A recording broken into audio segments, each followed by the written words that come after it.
ప్రైజ్లా దేవుని ఘనమైన నామమునకు మహిమ కలుగును గాక. ప్రభు నామమున మీ అందరికీ హృదయపూర్వక వందనాలు. ఈ ఉదయకాలము దేవుని వాక్యాన్ని విందాం. ఆదికాండము 7వ అధ్యాయము 1వ వచనము.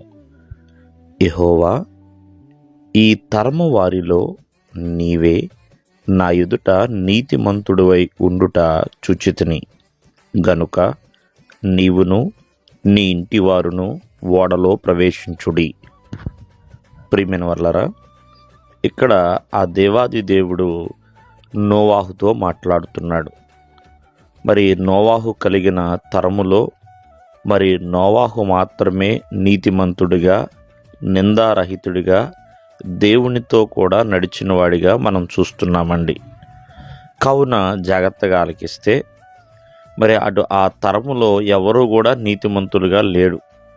దేవుని దృష్టికి నీతిమంతుడిగా కనపడింది నోవాహు మాత్రమే. కావున నీవు నీ ఇంటి వారు ఓడలో ప్రవేశించండి అంటున్నాడు. వాస్తవంగా చెప్పాలంటే ఎన్నో సంవత్సరాల క్రితము నోవాహుతో దేవుడు మాట్లాడాడు. ఒక ఓడ తయారు చేయమని చెప్పాడు. మరి నోవాహు దేవుని మాటకి విధేయుడిగా లోబడి మరి దేవుడు తనకు ఆజ్ఞాపించిన ప్రకారము తను చేసి ఉన్నాడు.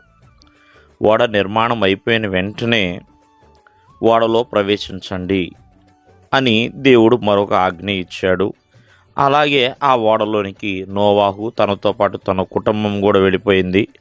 అలాగే దేవుడు ఏ జంతువులనైతే సిద్ధపరచమన్నాడో అవన్నీ కూడా ఓడలోనికి వెళ్ళారు. దేవుడు ఆ యొక్క ఓడ యొక్క తలుపును వేసేసి ఉన్నాడు.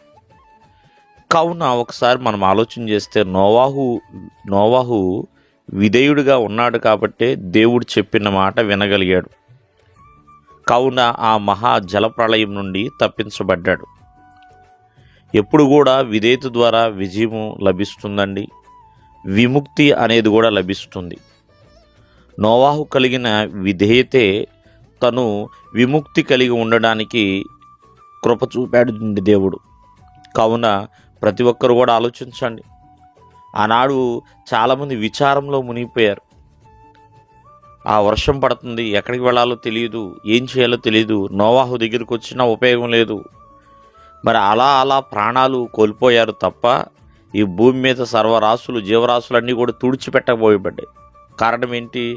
దేవుని మాట వినక, దేవుడు చెప్పిన ప్రకారం నడుచుకోక, ఎవరు కూడా ఆ ఓడలోనికి రావడానికి ఇష్టపడక, నోవాహు ఎంత చెప్పినా వినని స్థితేనండి. కావున మరి ఆ నోవాహు కలిగిన విధేయతే తనకు ఒక విజయాన్ని ఇచ్చింది, విముక్తిని కలిగించింది. దేవుడు మిమ్మల్ని ఆశీర్వదించునుగాక. ఆమేన్.